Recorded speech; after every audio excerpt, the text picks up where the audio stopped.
de los registros del Partido Social Cristiano y el Movimiento Creo en la provincia de Tungurahua. Que se va a cambiar la moneda, que va a producirse un cierre bancario, han sido algunos de los rumores falsos que se han esparcido en la sociedad ecuatoriana mientras esta asamblea se encontraba discutiendo la ley de remisión de deudas tributarias. Han hecho bien algunos funcionarios públicos en aclarar que esto no va a ocurrir. Sin embargo, algunas declaraciones han sido exageradas, han distorsionado, por ejemplo, la valiosísima intervención del asambleísta Aguilar sobre estos temas. En esta asamblea, para quienes nos escuchan y nos ven, debemos decir que la dolarización está a flote, que los bancos ecuatorianos tienen dinero y son saludables a pesar de algunos retiros. El problema es básicamente de orden fiscal. El especialista en términos económicos, Mauricio Pozo, este día en Diario El Comercio señala que en la caja fiscal no hay más que 300 millones de dólares, cantidad que ni siquiera serviría para pagar este mes el 50% de sueldos y salarios. Sin embargo, él mismo dice que no es una catástrofe, y yo creo que puede este hueco resolverse con algunas medidas inteligentes. En cuanto a la dolarización, 500 millones de dólares ha indicado Fausto Ortiz que existen en la reserva. Lo ideal es que la reserva represente el 30% de los depósitos financieros y bancarios. Tener 500 millones de dólares no es lo óptimo, pero sí da alguna tranquilidad frente a la dolarización para que ésta pueda mantenerse a flote. El problema no es de la banca privada, el problema es del gobierno y de las finanzas públicas. Fausto Ortiz, exministro de este gobierno, en una entrevista publicada en Plan B, dice que las necesidades el 2015 fiscales bordean los 15.000 millones de dólares.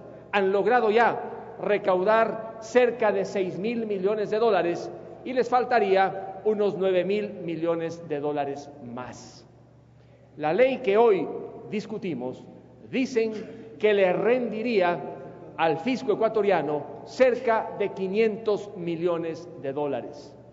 Pero lo que no se ha dicho en este debate es que en la proforma del 2015, inicialmente, y luego en el presupuesto general del Estado, hubo una sobreestimación, como dice Fausto Ortiz, del orden de los 600 millones de dólares en recaudaciones tributarias. Y si a ello se suma los 1.000 millones de dólares menos que se va a recaudar, entre otras razones, por las salvaguardias y por los problemas actuales, tenemos que a nivel tributario la proforma requiere cerca de 1.600 millones de dólares.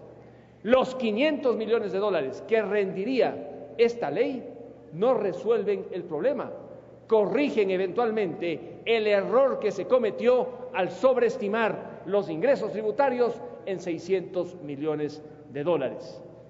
Conviene que estos temas sean debidamente aclarados para saber cuál es el objetivo final de esta ley y que el pueblo ecuatoriano conozca que los beneficiarios de la ley le van a permitir al fisco ecuatoriano captar unos 500 millones de dólares que no tiene.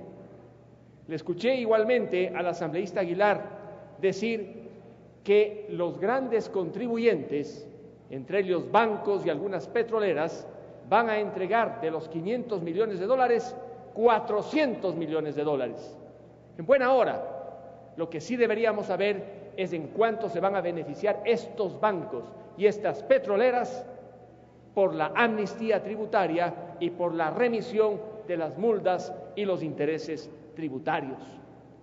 Es indudablemente una ley fiscal y que en esta asamblea no se conozca el impacto real que tendrá la ley en las finanzas públicas sí es preocupante. Las cifras que ha proporcionado el Servicio de Rentas Internas y que constan en el informe para segundo debate son demasiado pobres, yo diría lúgubres, un cuadro estadístico en el que se dice que habrá cerca de 1.900.000 beneficiarios y por sectores cuántos pueden beneficiarse, y el siguiente cuadro por provincias, pero ese cuadro no dice todo lo que se debe conocer en el país, porque además de la información del Servicio de Rentas Internas, es imprescindible contar con la información del Ministerio de Economía y de quienes manejan las finanzas en el país para poder entender cómo esta ley podría contribuir a que mejore la caja fiscal y este problema de iliquidez que puede ser resuelto con la ley, de alguna manera nos dé la tranquilidad que buscamos. Sabemos ya que no se va a desdolarizar la economía, no se va a cambiar la moneda. Los que dicen lo contrario simplemente están difundiendo un rumor falso. Walter Spurrier hoy señala lo imposible que es desdolarizar la economía en condiciones normales. Hay que contratar una casa fuera del país para que imprima, tienen que firmarse los billetes y tantas cosas más. Ni siquiera la moneda electrónica podría ser útil para ese proceso. De tal modo que en ese punto podemos estar tranquilos, pero el gobierno tiene que hacer también la tarea. El gobierno tiene que recortar gastos.